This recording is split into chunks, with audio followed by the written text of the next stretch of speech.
Olá, meu nome é Josiane Louvera. A gente vai tratar na aula de hoje da matéria Inquérito Policial. Vamos corrigir questões da banca CESP a respeito do tema Inquérito Policial. No decorrer da nossa aula, nós falaremos de todos os assuntos inerentes ao inquérito. É claro que ao tratarmos sobre o inquérito, a gente acaba em alguns momentos falando de ação penal, falando de prisão, mas o foco do nosso módulo 1 de exercícios é inquérito policial. De forma que a gente vai corrigir as questões feitas pelo CESP ao longo dos anos.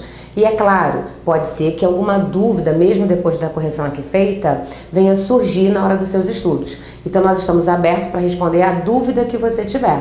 Então qualquer dúvida você entra em contato com a professora Josiane Louvera através do e-mail josianelouvera@globo.com, que eu terei o imenso prazer em tirar a sua dúvida, tá claro? Então nós vamos tratar da matéria inquérito, vamos ver qual é a primeira questão sobre o tema. Quanto ao inquérito policial, julgue os itens a seguir. Item da letra A.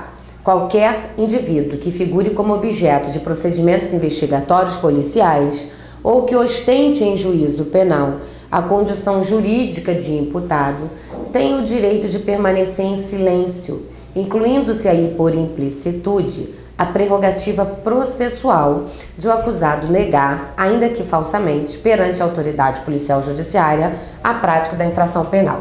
Bom, vamos entender o que o examinador quis do candidato aqui. Nós sabemos que o indivíduo, quando responde ao inquérito policial, ele não tem o direito de ampla defesa de contraditório, já que o inquérito policial é um procedimento administrativo prévio, cuja finalidade é apurar autoria e materialidade. Sendo assim, nós temos a certeza de que esse indiciado, no decorrer da investigação, não vai exercer ampla defesa contraditória. Em contrapartida, tanto na fase do inquérito quanto na fase do processo, o indiciado ele tem o direito, e o acusado no processo penal também tem o direito, de não fazer provas contra si mesmo.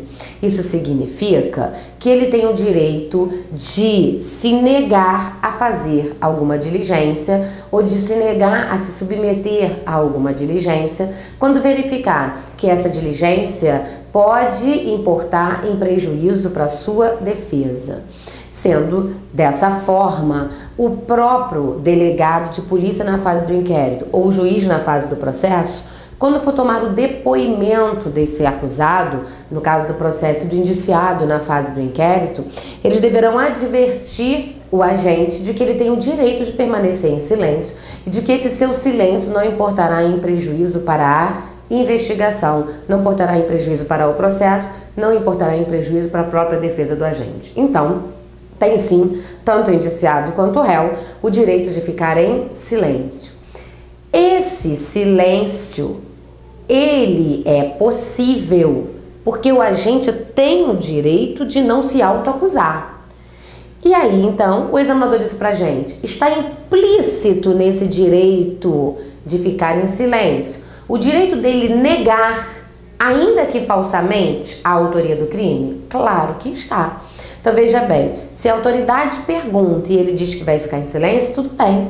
E se a autoridade pergunta e ele diz que não foi ele quando na verdade foi, tudo bem também. Ele não está ali para fazer prova contra ele mesmo. Ele está ali para se autodefender. De forma que está implícito nesse direito ao silêncio o direito que ele tem de negar, ainda que falsamente, a autoria do crime. Então, se foi ele, nada impede que ele diga que não foi. Então, a questão está correta, corretíssima essa questão, porque ele tem sim, está implícito no direito de silêncio a prerrogativa processual do acusado negar, ainda que falsamente, ou seja, foi ele o autor do crime, mas ele diz que não foi. Ele pode fazer isso tranquilamente, ele pode dizer que não foi. Só muito cuidado aqui. Quando a gente fala que essa prerrogativa processual do acusado negar, ele tem essa prerrogativa de negar no sentido de dizer que não foi ele. Mas ele não tem a prerrogativa, ele não pode imputar o fato a alguém que não praticou o crime. Então, se nesse momento ele diz que não foi ele, diz que foi o João, sabendo que o João é inocente e sabendo que através dessa sua fala, dessa sua comunicação, o agente pode ser indiciado ou acusado, ele estaria então respondendo ao crime de denunciação caluniosa. E aí não tem alternativa para ele, ele não pode fazer isso, porque nesse caso ele vai sim responder pelo crime de denunciação caluniosa. Agora, nós também temos a hipótese dele falsamente dizer que foi ele que praticou o crime. Não foi ele, mas ele se autoacusa. Esse direito ele não tem, isso não é uma prerrogativa. Se assim ele agir, ele vai responder pelo crime de autoacusação falsa. Então ele vai responder pelo crime de autoacusação. Ele sabe que não foi ele. Assim como ele não pode comunicar crime que não aconteceu. Ele não pode noticiar um crime sem que o fato tenha efetivamente ocorrido, porque isso caracterizaria a falsa comunicação de crime. Então ele também não pode fazer a falsa comunicação de crime.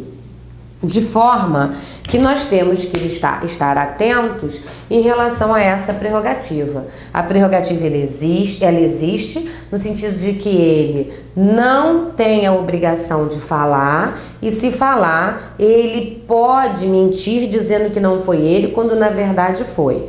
Todavia, esse mentir não é possível se for para imputar o fato a alguém que ele sabe que é inocente, se for para se autoacusar falsamente ou se for para fazer uma comunicação falsa de crime. Isso é impossível, ele não pode agir dessa forma.